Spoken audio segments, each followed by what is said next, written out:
تمہارا دماغ جگہ پر ہے؟ ایک شادی شدہ لڑکی کی طلاق کروا کر تم اس سے شادی کرو گے؟ ساری بات سننے کے بعد حاشر بے یقینی سے بولا۔ وہ تصور بھی نہیں کر سکتا تھا مہندی میں ایک عام سی لڑکی پر وہ اس قدر فریفتہ ہو جائے گا کہ اس حد تک چلا جائے گا۔ طلاق نہ ہوئی تو مجھے بیوہ بھی قبول ہے، پلیٹ سے کھیرے کا ٹکڑا اٹھاتے اس نے عام سے لہجے میں کہا۔ حاشر کو اس کی عقل پر شبہ ہوا۔ تمہارا دماغ خراب ہو گیا بیوقوف آدمی، لیو اٹ، کوئی دوسری لڑکی ڈھونڈ لو، بھری پڑی ہے لڑکیاں۔ حاشر نے بات ختم کرنی چاہیے۔ میں نے تم سے مشورہ نہیں مانگا، تمہیں بتایا ہے اس کا شوہر اسے طلاق دے گا اور میں اس سے شادی کروں گا، دیٹس اٹ۔ حتمی کہا، واو، اور اس کا شوہر اپنی بیوی کو تمہارے لیے طلاق دے دے گا، ہے نا؟ کوئی مرد اتنا بے غیرت نہیں ہوتا کہ اپنی بیوی کو کسی غیر مرد کے لیے چھوڑ دے، اور وہ لڑکی، وہ یہ جانے کے بعد تمہیں قبول کر لے گی کہ تم نے اس کی طلاق کروا دی۔ لعنت بھیجے گی تم پر۔ حاشر نے بھی جلے بھنے انداز میں کہا، مجھے اس کی لعنت بھی کھلے دل سے قبول ہے۔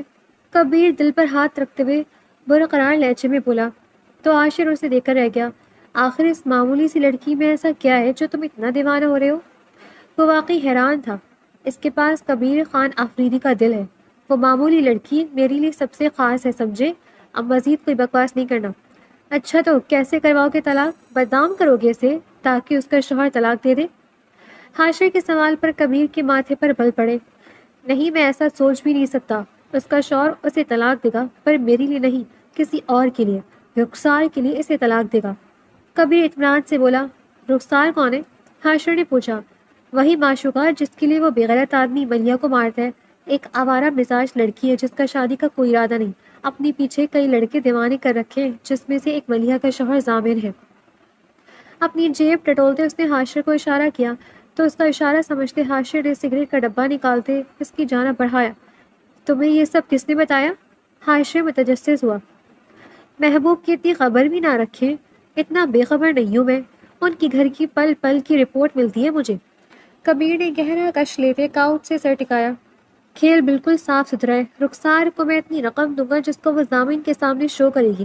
ضامن اب تک ملیحہ کو اس لیے طلاق نہیں دے رہا کیونکہ جس مکان میں وہ رہتے ہیں وہ ملیحہ کے نام ہے، تو جب رخسار اسے سہانے باغ دکھائے گی تو وہ ملیحہ کو طلاق دے دے گا۔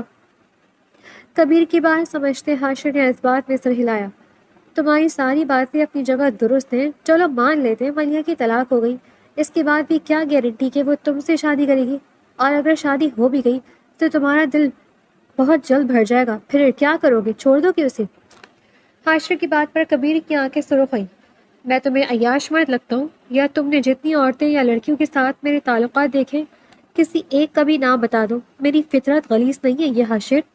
میں زندگی بھر ایک ہی عورت پر کنسیڈر کرنے والا مرد ہوں جسے میرے باپ نے کیا۔ میرے بچپن سے میری ماں کوما کی حالت میں زندہ لاش کی طرح بستر پر پڑی ہے، پر میرے باپ کا تو اب تک دل نہیں بھرا میری ماں سے، نہ محبت میں کوئی کمی آئی ہے۔ اپنے باپ سے لاکھ اختلاف صحیح، پر میرے وجود میں بھی وہی خون دوڑ رہا ہے۔ اب کی بار حاشر کو کوئی جواب نہ بن پڑا تو خاموش رہنے پر اکتفا کیا۔ دیر بعد دیر بڑھتی طویل خاموشی کو کبیر کے فون نے توڑا۔ ہیلو، کام ہو گیا؟ کبیر نے سنجیدگی سے پوچھا۔ آگے سے جواب سن کر اطمینان کی سانس خارج کی۔ ہاں، اس لڑکی سے کہو یہ کام جلد از جلد ہونا چاہیے، میں انعامی رقمی بھی دوں گا۔ کبیر نے کہتے رابطہ منقطع کر دیا۔ حاشر اسے سوالیہ نظروں سے دیکھنے لگا۔ رخسار مانگ گئی ہے، اس کا کہنا ہے وہ یہ کام 2 دن میں کر سکتی ہے، ضامن اس کے پیچھے اس قدر دیوانہ ہے۔ کبیر کے ہونٹ مسکرانے لگے۔ حاشر نے کھڑے ہو کر اس کے کندھے پر ہاتھ رکھے۔ بچے کا کیا سوچا ہے؟ ملیحہ کا بچہ بھی ہے نا؟ حاشر کے سوال پر کبیر کی مسکراہٹ مزید گہری ہوئی۔ اس بچے کو بھی ایک عدد اچھے باپ کی ضرورت ہے۔ کبیر کے کہنے پر حاشر نفی میں سر ہلاتا مسکراتا ہوا کمرے سے باہر نکل گیا۔ 4-5 دن مزید گزرے تھے کہ ملیحہ کی زندگی مزید جہنم ہو گئی تھی۔ رخسار کے ساتھ ضامن کے تعلقات جس قدر اسٹرانگ ہوتے جا رہے تھے، ملیحہ اب مزید زہر لگنے لگی۔ ضامن اب روز ایک اچھی رقم اپنی ماں کے ہاتھ میں بھی رکھ رہا تھا اور گھر میں یہی بتایا تھا کہ رخسار اچھی خاصی امیر لڑکی ہے، اگر وہ ضامن کی بیوی بن کر یہاں آ جائے گی تو انہیں اپنے ساتھ بڑے گھر میں لے جائے گی۔ خاندانی زمینیں اور کاروبار بھی ہیں جو سب ضامن کا ہوگا۔ اس ملیحہ کا کیا ہوگا؟ اس کو چھوڑا تو خاندان میں تھو تھو ہو جائے گی۔ نزہت بیگم کی خوشی نیہا کی آواز پر مانند پڑی۔ ملیحہ سے شادی کر کے انہیں وہ فائدہ حاصل نہیں ہوا تھا جس کی لالچ انہیں تھی، تو بدنامی کی ڈر سے کیا اسے ساری زندگی سر پر بٹھا کر رکھوں؟ اور ویسے بھی تمہاری شادی بھی تو کرنی ہے، میں نے تو سوچا رخسار کے خاندان میں ہی کوئی امیر لڑکا دیکھا نیہا کو بیاہ دوں گی، بہت امیر گھرانہ ہے اس کا۔ ضامین کی بات پر نیہا جو اب تک خلاف تھی خاموش ہوئی تھی۔ عمر بڑھتی جا رہی تھی پر اچھا رشتہ اب تک نہیں ملا تھا۔ پر بیٹا ملیہ کو ایسے نہیں چھوڑ سکتے، ہمارے پاس کوئی وجہ نہیں ہے، خاندان والے ملنا بند کر دیں گے، نزرت بیگم نے فکر مندی سے کہا۔ نیہا اپنے ہاتھ آپس میں مسلتی کشمکش میں تھی۔ دل کرا تھا کہ بتا دے کہ وہ مہندی والا امیر زادہ ملیحہ کے پیچھے آیا تھا، شاید ملیحہ کا اس سے چکر ہے، پر ضمیر آڑے آ رہا تھا۔ پر ضامن نے امیر رشتے کا پاسا ایسا پھینکا تھا کہ وہ الجھن میں پڑ گئی تھی، کیونکہ سچ تو وہ جانتی تھی کہ وہ امیر زادہ ملیحہ کے پیچھے آیا تھا، پر ملیحہ کا اس سے کوئی تعلق نہیں تھا۔ کیا وہ بھائی کچھ پوچھ رہا ہے؟ کہاں کوئی ہے؟ نزرت بیگم نے اسے ہلایا تو وہ ہوش میں لوٹتی انہیں دیکھنے لگی۔ کیا پوچھ رہے ہیں؟ اس نے ضامن سے پوچھا۔ میں تو یہ پوچھ رہا ہوں کہ اگر لڑکا امیر ہو، بڑے گھر بار والا ہو، پر زیادہ پڑھا لکھا نہ ہو تو چلے گا؟ رخسار نے اپنے کزن کو بتایا۔ ضامن نے پوچھا، تم کیوں گھبرا رہی ہو؟ کوئی بات ہے جو چھپا رہی ہو؟ ضامن نے اسے جانچتی نظروں سے دیکھا۔ ضامن کو یہی لگا کہ شاید وہ کسی اور کو پسند کرتی ہے۔ وہ میں کچھ بتانا چاہتی تھی، نیہا نے الجھن سے کہا۔ اس نے اپنے سر اٹھاتے ضمیر کو بری طرح کچل دیا تھا امیر رشتے کی چاہ میں۔ کیا؟ دونوں ماں بیٹے نے ایک ساتھ پوچھا۔ وہ مہندی والی رات ایک امیر لڑکا بھابھی کے پیچھے پڑا تھا، یاد ہے؟ نیہا کے پوچھنے پر نزرت بیگم نے فوراً حامی بھری۔ وہ بھابھی کے پیچھے بستی میں بھی آتا ہے، اس دن بازار بھی آیا تھا ملیحہ سے ملنے۔ نیہا کی بات پر ضامن کے تیور چڑھے تھے۔ نزرت بیگم کانوں کو ہاتھ لگانے لگی تھی۔ اسے گھر کا پتہ کس نے دیا؟ اور اسے کیسے پتہ چلا یہ کب باہر جاتی ہے؟ اس کے پاس تو فون بھی نہیں ہے۔ استغفر اللہ، میں کہتی تھی اس لڑکی کا چال چلن ٹھیک نہیں، دیکھ لے اپنی آوارہ بیوی کی کرتوت۔ نزرت بیگم زور زور سے سینہ پیٹنے لگی۔ کمرے میں بیٹھی ملیحہ کے کان کھڑے ہوئے۔ اس سے پہلے کہ مومن نیند سے جاگتا یا ضامن کمرے میں آ کر تشدد کرتا، ملیحہ کمرے سے باہر نکل گئی تھی۔ فکر تھی تو صرف اپنے بیٹے کی۔ بد چلن آوارہ، ادھر آ، اور کتنوں کے ساتھ منہ کالا کر رہی ہے؟ ضامن اچانک کھڑا ہوتا درندے کی طرح اس پر جھپٹا تھا اور بال سے پکڑتے اسے زمین پر پٹکا تھا۔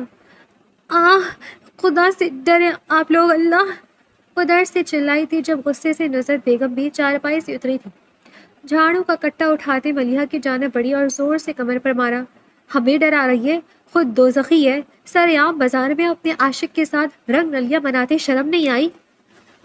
نزرت بیگم نے ایک بار اور مارا۔ نیہا منہ پر ہاتھ رکھ گئی۔ اماں مارو نہیں پلیز! نیہا درمیان میں آنے لگی تھی جب ضامن نے اسے سختی سے پیچھے کیا۔ اٹھ، بتا یہ سب کب سے چل رہا ہے؟ کیسے بات کرتی ہے اس سے؟ ملاقات کیسے کرتی ہے؟ ورنہ آج جان سے مار دوں گا۔ اسے ٹھوکروں کی زد میں لیتے ضامن مارنے کے لیے کوئی چیز تلاشنے لگا تھا جب نزرت بیگم نے اس کا بازو پکڑا۔ اس کو مار کر اپنے ہاتھ گندے مت کر، اسے ابھی طلاق دے کر فارغ کر، تیری اولاد بھی اس ناپاک عورت سے محفوظ رہے گی۔ نزرت بیگم نے کہا تو ملیحہ کی آنکھیں خوف سے پھیلی۔ ابھی طلاق دے سے اور اپنا بچہ بھی اس سے چھین لے، یہی سازش تھی اس کی، اتنا عاجز کرے تجھے کہ تو اسے طلاق دے دے اور یہ اپنے عاشق کے ساتھ اس گھر میں رہے، پر مومن تجھے نہیں ملے گا بدبخت۔ نزرت بیگم نے اچانک بیان بدلا تھا۔ ملیحہ بمشکل اٹھی، تیزی سے نفی میں سر ہلانے لگی۔ نہیں، طلاق نہیں، خدا نہ طلاق نہیں دینا، میرے مومن کو مجھ سے دور مت کرنا، وہ میرے بغیر مر جائے گا، مجھ پر نہیں تو اپنی اولاد پر رحم کرو ضامن۔ ملیحہ ضامن کے قدموں میں گری تھی۔ تم ایک ناپاک عورت ہو ملیحہ، میں اپنی اولاد تم سے چھین لوں گا۔ ضامن نے ماؤں سے اسے پیچھے جھٹکا تو وہ بری طرح رونے لگی۔ میں سچ کہہ رہی ہوں، میں نے کچھ نہیں کیا، تم جو بولو گے میں کروں گی، تمہیں دوسری شادی کرنی ہے تم کر لو، مجھے کوئی اعتراض نہیں، بس مومن کو مجھ سے دور مت کرو، مجھے طلاق مت دو۔ ملیحہ رونے لگی۔ ضامن نے سوالیہ نظروں سے اپنی ماں کو دیکھا جو کچھ سوچتے چارپائی پر بیٹھی۔ ٹھیک ہے، ضامن تمہیں طلاق نہیں دے گا، نامومن کو تم سے دور کرے گا، تم یہ گھر کل ہی ضامن کے نام کر دو۔ ملیحہ نے زور سے اپنی آنکھیں میچی۔ اس گھر کی بدولت تو اب تک ضامن سے اس کا نام جڑا تھا، گھر ضامن کے نام ہو جاتا تو نہ جانے لوگ کیا سلوک کرتے۔ سوچ لے، گھر نام کر کے ایک کمرے میں سکون سے پڑی رہنا، ورنہ ضامن ابھی تجھے طلاق دے گا اور ساری زندگی مومن کی شکل دیکھنے سے ترسے گی۔ نزرت بیگم نے صفاقی سے کہا، ٹھیک ہے، میں گھر ضامن کے نام کروں گی، پر بدلے میں ضامن کو بھی قانونی طور پر لکھ کر دینا ہوگا کہ ضامن مجھے طلاق نہیں دے گا، نہ مجھ پر دوبارہ ہاتھ اٹھائے گا، نہ میرے بچے کو مجھ سے دور کرے گا۔ ملیحہ کی بات پر ضامن نے ایک دم سٹپٹایا، اپنی ماں کو دیکھا۔ ٹھیک ہے، نزہت بیگم نے کہا تو ملیحہ چارپائی کا سہارا لیتے بمشکل کھڑی ہوئی، کمر میں درد کی لہر اٹھی۔ کل کورٹ لے جائے گا ضامن، گھر ضامن کے نام کر دینا، ساتھ اپنا ایگریمنٹ بھی بنوا لینا۔ ملیحہ نے کوئی جواب نہ دیا، انگ لنگڑاتی ہوئی اپنے کمرے کی جانب بڑھ گئی۔ ضامن فوراً اپنی ماں کے پہلو میں بیٹھا۔ دماغ جگہ پر ہے اماں، رخسار مجھ سے تب سے شادی کرے گی جب میں ملیحہ کو طلاق دوں گا۔ ضامن نے کہا تھا چپ کر، 2 سال اس منہون کو اس لیے برداشت نہیں کیا کہ گھر ہاتھ سے جانے دوں، اور ایک بات، گھر تیرے نام نہیں نیہا کے نام ہوگا۔ نزہت بیگم نے کہا میری بلا سے یہ گھر تو اپنی قبر میں لے جا اماں، پر بات ساری وہی ہے کہ میں نے طلاق نہ دی تو رخسار مجھے نہیں ملے گی، ابھی تو وہ میرے پیار سے ڈوبی ہوئی ہے، اسے کئی گھر ہیں اس کے پاس۔ ضامن نے چڑچڑا کر کہا 5-6 ہزار کسی وکیل کو کھلا دینا، نقلی ایگریمنٹ بنا دے گا وہ۔ نزہت بیگم نے دھیمی آواز میں رازداری سے کہا تو ضامن کی پیشانی کے بل ڈھیلے ہوئے۔ یہ تو میں نے سوچا ہی نہیں۔ ضامن کے ہونٹ یکدم مسکرائے تھے۔ کون ہے؟ دروازے پر ہوتی مستقل دستک پر فاطمہ دروازے کے قریب گئی، ہلکا سا دروازہ کھول کر باہر جھانکا تو باہر سوٹ بوٹڈ شو روم والے کچھ لوگ کھڑے تھے، اور پیچھے ہی ان کی جیسی نئی ماڈل کی گاڑی کھڑی تھی۔ حاجی شعیب صاحب گھر پر ہیں؟ ان میں سے ایک آدمی نے پوچھا تو فاطمہ دروازہ بند کرتی فوراً اندر آئی۔ ابا باہر کوئی آیا ہے، وہ آپ کا پوچھ رہے ہیں، کوئی شو روم والے لگتے ہیں، ساتھ میں گاڑی بھی لے کر آئے ہیں۔ فاطمہ کی بات پر حاجی شعیب پریشانی سے کھڑے ہوئے اور فوراً دروازے کی طرف جانب بڑھے۔ دروازہ کھلا تو باہر 2-3 آدمی کھڑے تھے اور پیچھے نئی ماڈل کی چھوٹی سی گاڑی کھڑی تھی۔ جی فرمائیے، میں ہی ہوں حاجی شعیب، فاطمہ کے والد نے کہا۔ السلام علیکم سر، یہ گاڑی ڈیلیور کرنے کے لیے آئے ہیں ہم۔ پر کون سی گاڑی؟ ہم نے تو نہیں منگوائی، حاجی صاحب نے فوراً کہا۔ پر سر یہ آپ ہی کے نام پر ہے اور آپ ہی کے گھر پر ڈیلیوری کرنے کے لیے کہا گیا ہے۔ اس آدمی نے پھر کہا پر ہم نے یہ گاڑی منگوائی ہی نہیں ہے، یہ گاڑی ہماری نہیں ہے اور نہ ہم اس کی قیمت ادا کریں گے۔ حاجی شعیب نے اب کی بار ماتھے پر بل ڈالے کہا تھا سر گاڑی آپ کی ہی ہے، پر پیمنٹ آپ کو کرنے کی ضرورت نہیں ہے، گاڑی کی پیمنٹ پہلے ہی ہو چکی ہے، ہم صرف یہ گاڑی ڈیلیور کرنے کے لیے آئے ہیں اور یہ ڈاکیومنٹس دینے کے لیے، آپ پلیز ان ڈاکیومنٹس پر سائن کر دیں۔ انہوں نے پروفیشنل انداز میں کہا ارے یہ اچھی زبردستی ہے، جب میں کہہ رہا ہوں یہ گاڑی ہماری نہیں ہے، ہم نے نہیں منگوائی، ہمیں نہیں چاہیے، تو آپ کیسے ہمیں دے سکتے ہیں؟ حاجی شعیب اس بار بھڑک اٹھے سر ممکن ہے کہ یہ گاڑی آپ کو کسی نے تحفے میں بھیجی ہو۔ سامنے کھڑے آدمی نے ادب کے دائرے میں کہا ہمیں کسی سے اتنے مہنگے تحفے وصول کرنے کی عادت نہیں ہے، اس گاڑی کو واپس لے جائیں اور ہمیں مزید پریشان نہیں کریں۔ یہ کہہ کر حاجی شعیب نے دروازہ منہ پر بند کیا تھا۔ دروازے پر دوبارہ دستک نہیں ہوئی تھی۔ کچھ دیر بعد وہ مطمئن ہو کر باہر نکلے تو ماتھے پر گہرے بل پڑے۔ وہ لوگ تو چلے گئے تھے پر گاڑی ابھی بھی وہیں کھڑی انہیں منہ چڑھا رہی تھی۔ نہ جانے کیوں انہیں تھوڑا تھوڑا اندازہ تھا کہ یہ گاڑی کہاں سے آئی ہے، پر دل قبول کرنے سے ڈر رہا تھا۔ غصے سے وہ فوراً واپس گھر میں آ گئے۔ کیا ہوا، سب خیریت ہے؟ فاطمہ نے پوچھا۔ نہیں خیریت نہیں ہے، وہ لوگ گاڑی باہر ہی چھوڑ کر چلے گئے ہیں۔ تو ابا پتا تو کرتے کہ وہ گاڑی کس نے بھیجی ہے، کیا پتا ہماری کوئی لاٹری نکلی ہو۔ فاطمہ نے خوشی سے کہا وہ تو نئی گاڑی کو دیکھتی خوش تھی، ہم نے کوئی لاٹری نہیں ڈالی تھی جو ہماری لاٹری نکلے گی، اور نہ ہی ہم کسی سے اتنا مہنگا تحفہ وصول کریں گے۔ انہوں نے سختی سے کہا پر حاجی صاحب معلوم تو کرتے کہ تحفہ بھیجنے والا ہے کون۔ اس بار فاطمہ کی والدہ نے درمیان میں حصہ لیا۔ مجھے اندازہ ہے یہ تحفہ کس نے بھیجا ہے، تم لوگ اس معاملے پر دھیان اور اپنے کام پر دھیان دو۔ ساتھ وہ پریشانی سے اپنے کمرے میں چلے گئے۔ انہوں نے بال یوں ہی تو سفید نہیں کیے تھے، اس دن کیس واپس لینے کی وجہ سے بھی فاطمہ ہی تھی کہ وہ اس امیر زادی کی نظریں اپنی بیٹی پر محسوس کر چکے تھے۔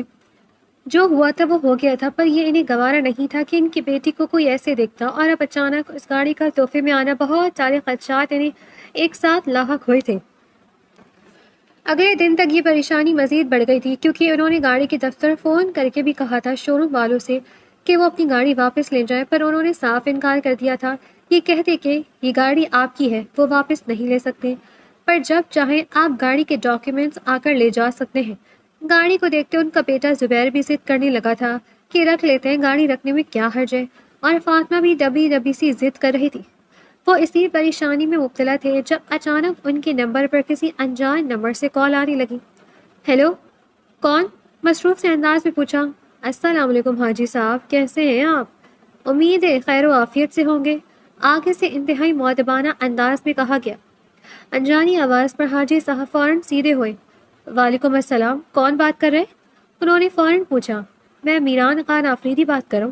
میری وجہ سے آپ کا بہت نقصان ہوا تھا، آپ کی گاڑی ڈیمیج ہوئی تھی اور آپ لوگ پریشانی سے بھی گزرے تھے۔ میں نے اس کے ازالے کے لیے گاڑی بھیجی ہے، پر آپ لوگ وہ قبول نہیں کر رہے۔ میران کی بات پر حاجی شعیب کے ماتھے پر بل گہرے ہوئے۔ مجھے اندازہ تھا یہ تمہاری ہی حرکت ہے، ان سب کے پیچھے کا مقصد جان سکتا ہوں؟ انہوں نے دبے دبے غصے میں پوچھا۔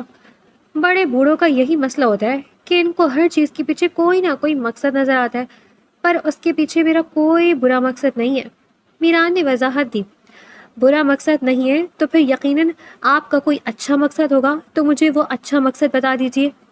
میران ان کی بات پر گہرا مسکرایا، مقابل بہت دور اندیش تھے۔ فی الحال تو میرا کوئی مقصد نہیں ہے، میں صرف اپنی غلطی کا ازالہ کرنا چاہتا ہوں۔ مجھے احساس ہوا ہے کہ اس دن جو ہوا اس میں میری غلطی تھی، مجھے وہ سب نہیں کرنا چاہیے تھا۔ وہ خاصا وسیع دل سے معافی مانگ رہا تھا۔ آپ شرمندہ ہیں میران صاحب، یہی بڑی بات ہے، ہم نے آپ کو معاف کر دیا، اب اس تحفے کی اور ازالی کی ضرورت نہیں ہے، مہربانی کر کے گاڑی واپس منگوا لیجیے۔ انہوں نے اب کی بار بھی بے لچک لہجے میں کہا تو میران لب بھیج کر فون کو دیکھنے لگا۔ میں خان ہوں حاجی صاحب، دی ہوئی چیز واپس نہیں لیتا، وہ گاڑی اب آپ کی ہے، آپ چاہیں تو ایسا آنکھ لگا دیں، مجھے برا نہیں لگے گا، لیکن میں دیا ہوا تحفہ واپس لینے کا قائل نہیں ہوں۔ آپ سے بات کر کے اچھا لگا، جیسا سوچا تھا بالکل ویسے ہی ہے، خدا اور منفرد انشاءاللہ پھر بات ہوگی۔ یہ کہتے ہی میران فون کاٹ گیا تھا، جبکہ میران کے پھر بات ہو گئی والی بات پر حاجی صاحب کے ماتھے پر بل پڑے تھے۔ بھلا اب کیوں ملاقات ہوگی؟ ہرگز نہیں، اور انہوں نے خود سے کہا اور فون ایک جانب پٹک دیا۔ یہ جنگ مزید 3 دن چلی، وہ گاڑی باہر کھڑی رہی، اور جب سے زبیر اور فاطمہ کو یہ معلوم ہوا کہ گاڑی بیچنے والا میران خان آفریدی ہے، تو انہوں نے حاجی صاحب کو اس بات پر زور دینا شروع کر دیا تھا کہ اس گاڑی پر ان کا حق ہے۔ میران خان زادہ نے نہ صرف ان کی گاڑی کو نقصان پہنچایا تھا، بلکہ انہیں بھی ذہنی اور جسمانی نقصان پہنچایا تھا، تو وہ یہ سب ڈیزرو کرتے تھے۔ اچھی بات ہے وہ امیر زادہ خود سے تلافی کرا تھا، اور آخر وہ کیوں گاڑی لینے پر زور نہ دیتے؟ انہوں نے اپنی کٹھارہ چھوٹی سی گاڑی بھی بہت سالوں بعد پیسے جمع کر کے دی تھی، جو میران کی گاڑی سے ٹکرا کر اس کے بعد جواب دے گئی تھی۔ نئی گاڑی خریدنا تو دور، پرانی گاڑی خریدنے کے لیے بھی ان کو مزید انتظار کرنا پڑتا، اور نہ جانے کتنا کرنا پڑتا۔ گزرنے کے ساتھ ساتھ اولاد کی ضد کے آگے حاجی صاحب بھی گھٹنے ٹیکنے لگے تھے۔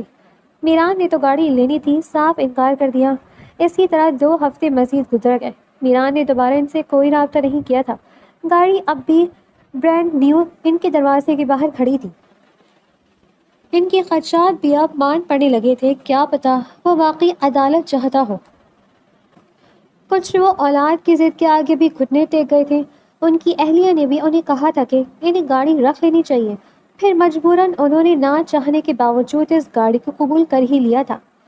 السلام علیکم سر، روم میں داخل ہوتے مینیجر نے کہا تھا۔ میران نے نگاہ اٹھا کر اس کو دیکھا۔ کہو کیا خبر ہے؟ میران مصروف سے انداز میں پوچھا۔ سر حاجی شعیب نے گاڑی قبول کر لی ہے، انہوں نے شو روم سے ڈاکیومنٹس بھی منگوا لیے ہیں۔ مینیجر کی بات پر میران کے ہونٹ مسکرائے۔ اور بھی کوئی بات ہے؟ مینیجر کو وہیں کھڑے دیکھ کر میران نے پوچھا۔ جی سر، گاڑی کے قبول کرنے کے ساتھ ہی انہوں نے فاطمہ میڈم کی بات پکی کی، مٹھائی تقسیم کی ہے، اگلے ہفتے وہ سادگی سے فاطمہ میڈم کا نکاح کر رہی ہیں۔ لیپ ٹاپ پر تیزی سے چلتی میران کی انگلیاں فوراً رکی تھیں۔ نگاہ اٹھاتے ہی مینیجر کو دیکھا، چہرے کے تاثرات ایک دم تبدیل ہو چکے تھے۔ ٹھیک ہے جاؤ۔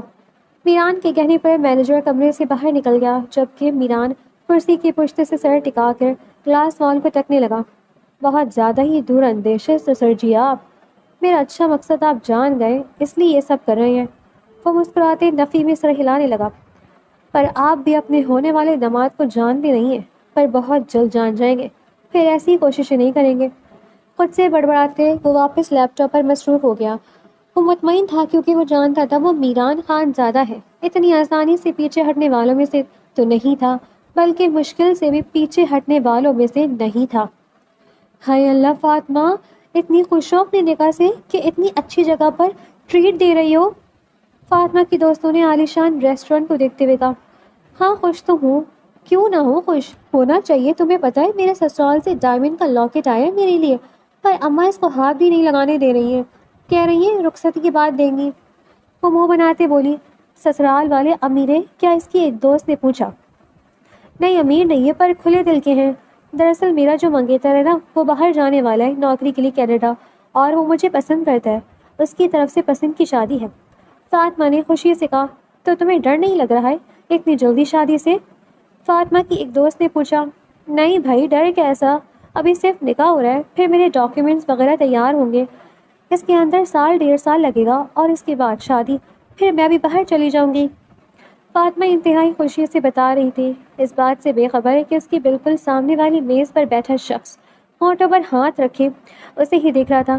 آواز فاطمہ کی اتنی بلند ضرور تھی کہ خاموش ماحول میں اس تک بآسانی پہنچ رہی تھی. چلو کچھ کھانے کے لیے آرڈر کرتے ہیں. پہلے یہ کہہ دے. اس نے مینیو کارڈ اٹھایا اور ویٹر کو دیکھنے کے لیے ادھر سے ادھر نگاہیں دوڑائی.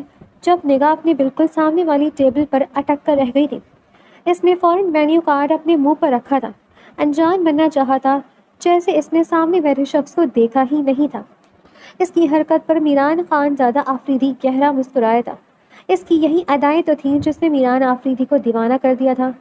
کیا ہوا فاطمہ, کس سے منہ چھپا رہی ہو؟ اپنے ہونے والے شوہر کو تو نہیں دیکھ لیا یہاں پر؟ اس کے ایک دوست نے ہنستے ہوئے کہا تھا. چپ پاگل لڑکی, آہستہ بولو اور جلدی جلدی سے اب اپنے نقاب واپس لگاؤ, ہم یہاں کھانا نہیں کھائیں گے. فاطمہ نے دھیمی آواز میں کہا. کیوں نہیں کھائیں گے؟ لے کر کیوں آئی تھی پھر یہاں پر؟ عجیب لگے گا, لوگ کیا سوچیں گے؟ فاطمہ کی دوست نے منہ بنا کے کہا.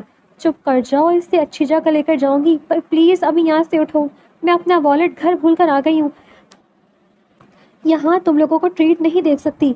یہ کہہ کر فاطمہ ایک ہاتھ سے چہرے پر مینیو کارڈ رکھے دوسرے ہاتھ سے اپنا نقاب درست کرنے لگی تھی, جب اچانک کسی نے اس کے ہاتھ سے مینیو کارڈ پکڑا تھا. فاطمہ نے نگاہیں اٹھائی تو مینیو کارڈ میران خان زادہ کے ہاتھ میں تھا, جس سے وہ کرتے واپس ٹیبل پر رکھ رہا تھا. اس کی ایک دوست جو اس دن ساتھ تھی جب فاطمہ نے میران کی گاڑی پر کارکردگی کی تھی, وہ تو میران خان زادہ کو پہچان گئی تھی, لیکن باقی دوستیں حیرت اور رشک بھری نظروں سے میران خان کو زیادہ تک رہی تھی. سوری, میں آپ لوگوں کو ڈسٹرب کر رہا ہوں. کیا آپ لوگ کچھ دیر کے لیے سامنے والی ٹیبل پر جا کر بیٹھ سکتی ہیں؟ مجھے اس ٹیبل پر بیٹھنا ہے. میران نے سنجیدگی سے کہا. ساری دوستی ایک دوسرے کو دیکھنے لگے, البتہ جو میران خان زادہ کو جانتی تھی وہ فوراً سے اٹھ کھڑی ہوئی. نو ایشو, ہم سامنے والی ٹیبل پر بیٹھ جاتے ہیں, آپ بیٹھ جائیں. یہ کہہ کر اس نے اپنی دوستوں کو کھڑا کیا تھا اور وہ دوسری ٹیبل کی جانب بڑھ گئی. فاطمہ نے بھی موقع کی غنیمت جانا اور فوراً کھڑی ہو کر اپنی دوستوں کے ساتھ دوسری طرف بڑھنے لگی تھی جب میران نے اس کا راستہ روکا. میں نے آپ کی دوستوں سے کہا ہے, آپ سے نہیں, آپ یہیں بیٹھے, مجھے آپ سے بات کرنی ہے. میران نے سنجیدگی سے کہا. میں آپ کو نہیں جانتی, میں آپ کے ساتھ کیوں بیٹھوں, مجھے نہیں بیٹھنا. یہ کہتے ہی فاطمہ وہاں سے نکلنے لگی جب میران نے پھر سے اس کا راستہ روکا اور سنجیدگی سے فاطمہ کو گھورا. میران کا اس طرح گھورنا تھا کہ سانس فاطمہ کے حلق میں اٹکنے لگی. بیٹھ جاؤ فاطمہ. اس بار میران نے کچھ سختی سے کہا, اور نہ چاہنے کے باوجود فاطمہ کانپتی ٹانگوں سے وہیں بیٹھ گئی. اسے خوف تھا اگر کوئی اسے یہاں میران خان زادہ کے ساتھ بیٹھا دیکھ لیتا تو وہ کیا کہتی, اور اب نہ جانے اس امیر زادے کو فاطمہ سے کیا بات کرنی تھی. میران فاطمہ کے سامنے والی کرسی پر بیٹھا ایک نظر گھبرائی ہوئی سی اپنی دوستوں کو دیکھتی فاطمہ کو دیکھا اور پھر مسکراتے ہوئے مینیو کارڈ اٹھایا. پہلے کچھ آرڈر کر لیتے ہیں, میران نے خاصا دوستانہ انداز میں کہا. فاطمہ آنکھیں پھیلائی سے دیکھنے لگی, یوں لگ رہا تھا جیسے وہ میران کے ساتھ ہی کھانے پر آئی تھی. مجھے کچھ نہیں کھانا, فاطمہ نے فوراً کہا, پر میران نے نظر انداز کرتے 2 کولڈ کافی آرڈر کی. میں آپ سے ڈرتی نہیں ہوں, سنا آپ نے؟ فاطمہ کے اچانک کہنے پر میران نے مسکراتے اس کی جانب دیکھا. وہ اس سے کتنا ڈرتی تھی اس بات کا اندازہ تو میران کو اچھی طرح سے تھا. میں نے کب کہا مجھ سے ڈرتی ہیں؟ آج میران کا لہجہ شہد جیسا تھا. فاطمہ کو تھوڑی دھڑاس ہوئی. آپ نے کہا نہیں ہے, پر آپ سمجھتے یہی ہیں, جب ہی مجھے دھمکا کر اپنے ساتھ بٹھایا ہے. میران کی نظر فاطمہ کے ہاتھ پہ پڑی جو ٹیبل پر ٹکا تھا. انگلیاں ہلکے ہلکے سے لرز رہی تھی. میں نے آپ کو کب دھمکایا فاطمہ؟ صرف اتنا کہا مجھے بات کرنی ہے, بیٹھ جائیں, اور آپ خود بیٹھی ہیں. میں نے آپ کو کوئی دھمکی دی؟ میران کی سوالیہ نظروں پر اس نے کوئی جواب نہ سوچا. آپ کو مجھ سے کیا بات کرنی ہے؟ اس نے بات مختصر کر دی. میران کو مقصد دریافت کیا. آپ کا نکاح طے ہو گیا ہے. میران ڈائریکٹ پوائنٹ پر آیا تھا. جی پر اس سے آپ کا کوئی لینا دینا نہیں۔ میران کا نرم اور دھیما لہجہ ہی تھا کہ فاطمہ کا لہجہ کڑک اور سخت ہوتا جا رہا تھا۔ سارا لینا دینا میرا ہی تو ہے مس فاطمہ، آپ ایک کام کریں، اپنے گھر جائیں اور اس نکاح سے انکار کر دیں۔ میران کی بات پر فاطمہ کی آنکھیں مکمل پھیل گئیں۔ اس نے ایک نظر اپنی دوستوں کو دیکھا جن تک شاید ان کی آوازیں نہیں جا رہی تھی، جبکہ وہ متجسس تھیں، مستقل ان دونوں کو گھور رہی تھی۔ آپ کا دماغ جگہ پر ہے؟ فاطمہ نے بے ساختہ پوچھا۔ مجھے ایسی لینگویج پسند نہیں ہے فاطمہ، سو بی کیئرفل۔ میران کا لہجہ سخت ہوا تو فاطمہ کا حلق اگلے ہلا میں خشک ہو گیا۔ میران نے کولڈ کافی گلاس فاطمہ کی جانب بڑھایا۔ آپ کس حق سے مجھے کہہ سکتے ہیں کہ میں اس رشتے سے انکار کر دوں؟ اور میں کیوں انکار کروں؟ آپ کی بات کیوں مانوں؟ آپ میرے ابو تھوڑی ہیں۔ فاطمہ نے اپنے لہجہ حت الامکان دھیما رکھا تھا۔ آپ اس رشتے سے انکار کریں گی اور آج ہی کریں گی، کیونکہ پرسوں میں رشتہ لے کر آپ کے گھر پر آؤں گا۔ فاطمہ یہ سن کر اور ساکت ہو کر میران کو دیکھتی رہی، جیسے اس نے کچھ سنا ہی نہ ہو۔ آپ مجھے جس طرح کی لڑکی سمجھ رہے ہیں؟ فاطمہ کا چہرہ یکدم سرخ ہوا۔ یقیناً شریف اور اچھی لڑکی سمجھ رہا ہوں، تبھی آپ سے یہ بات کروں۔ میران نے اطمینان سے جواب دیا، میری شرافت مت آزمائیں۔ اگر آپ یہ سمجھ رہے میں آپ سے ڈرتی ہوں، آپ کی ہر وقت برداشت کروں گی، تو ایسا نہیں ہے۔ یہ کہتے ہی فاطمہ نے ٹیبل پر اپنا ہاتھ مارا تھا۔ آواز البتہ زیادہ تیز نہ تھی، پر میران کے چہرے کے زاویے بھی سرد ہوئے تھے۔ فاطمہ، آپ گھر جا کر رشتے سے انکار کریں گی، پرسوں میں آپ کا رشتہ لاؤں گا، آپ اس کے لیے رضامند دیں گی۔ فاطمہ کی بات کو مکمل طور پر نظر انداز کیے ہمیشہ کی طرح میران نے اپنی بات کی تھی۔ فاطمہ کے ماتھے کے بل گہرے ہوئے، عجیب نفسیاتی شخص تھا۔ زبردستی ہے کیا؟ مجھے آپ میں کوئی دلچسپی نہیں ہے، بلکہ مجھے خاصی چڑ ہے آپ سے۔ آپ جیسے شخص کو میں دیکھنا پسند نہ کروں اور آپ کا رشتہ قبول کروں، آپ ایسا سوچ بھی کیسے سکتے ہیں؟ اور یہ کہتے ہوئے تو آپ کو شرم بالکل نہیں آ رہی کہ میں جا کر اپنے گھر والوں سے کہوں کہ مجھے شادی نہیں کرنی، وہ بھی آپ کے کہنے پر؟ کس خوش فہمی کا شکار ہیں آپ؟ سارے خوف بھلائے فاطمہ کی آواز بلند ہوئی تھی، اتنی بلند کہ فاطمہ کے سامنے ٹیبل پر بیٹھی اس کی تمام دوستوں نے بخوبی سنی تھی اور انہیں ساری بات کا علم بھی ہو گیا تھا۔ ٹھیک ہے، مت کر انکار، میں پرسوں لاؤں گا اور آپ کو قبول بھی کرنا پڑے گا۔ میں دیکھتا ہوں کہ انکار کیسے ہوتا ہے، میران نے چیلنجنگ انداز میں کہا۔ یہ اچھی زبردستی ہے، کیوں گلے پڑ گئے ہیں آپ ہمارے؟ پہلے ٹکر بھی ہمیں خود ماری، پھر بندوق بھی ہم پر خود ہی تانی، اور اب ہاتھ دھو کر پیچھے پڑ گئے ہیں۔ وہ بری طرح جھنجھلائی تھی۔ ایک بات سن لیں میران خان آفریدی، میں آپ سے، آپ کی دولت سے متاثر ہونے والی لڑکی نہیں ہوں۔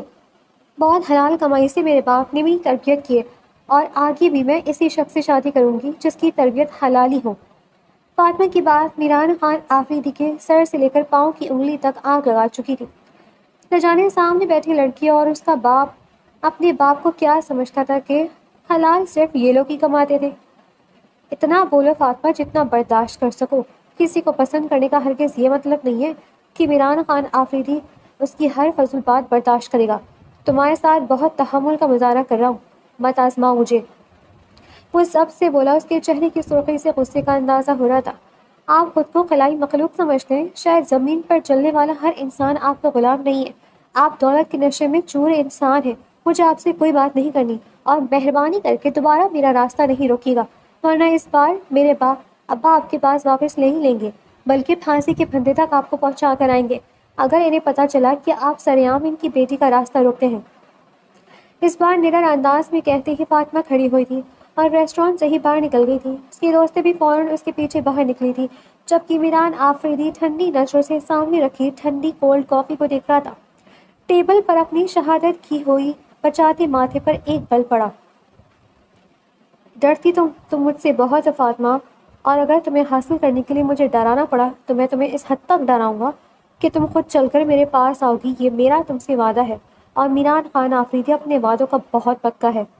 عزت دار لوگوں کے ساتھ یہی مسئلہ ہوتا ہے، وہ سامنے والوں کو عزت دار نہیں سمجھتے، پر میں مجبور کر دوں گا تمہیں اور تمہارے گھر والوں کو مجھے قبول کرنے پر بھی اور مجھے عزت دینے پر بھی۔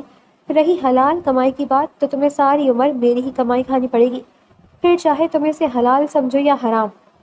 وہ دل ہی دل میں فاطمہ کو فیصلہ کر رہا تھا۔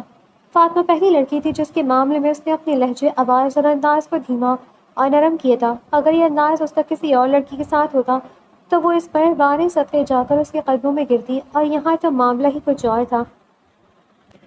گدھا، ایڈیٹ، گھٹیا انسان، اپنے آپ کو سمجھتا کیا ہے؟ فاطمہ ریسٹورنٹ سے باہر نکل گئی، کیب میں بیٹھتی رونے لگی تھی۔ اس کے ہاتھوں میں واضح لرزش تھی۔ اس کی دوست اس کی حالت دیکھ کر پریشان ہوئی تھی۔ پریشان مت فاطمہ، سب ٹھیک ہو جائے گا، فاطمہ کی دوستوں نے تسلی دی تھی۔ تم اس کی دھوس دیکھ رہی تھی؟ اللہ، میں کہاں پھنس گئی، اب میں کیا کروں؟ اگر میں گھر پر یہ بات بتا دوں گی تو ابا میرا باہر آنا جانا بند کر دیں گے، اور ممکن ہے میری رخصتی بھی فوراً کر دیں۔ فاطمہ نے پریشانی سے کہا۔ دوسری دوست نے پرسوچ نظروں سے فاطمہ کو دیکھتے بعد میں حصہ لیا۔ اگر فاطمہ واقعی تمہارا رشتہ لے آیا وہ، اور تمہیں دیکھ کر بزید ہو گیا، تو وہ بہت بڑا آدمی ہے۔ مجھے ڈر ہے کہ کہیں فاطمہ کے دوست نے جملہ ادھورا چھوڑا۔ فاطمہ کا دل خوف سے زور سے دھڑکا۔ آج کل اس نے ویسے بھی بہت سے کیسز دیکھے تھے جس میں انکار کی صورت پر لڑکی کا منہ بگاڑ دیا جاتا تھا، یا اسے زیادتی کا نشانہ بنا کر مار کر پھینک دیا جاتا تھا۔ اس کا رواں رواں کانپ اٹھا۔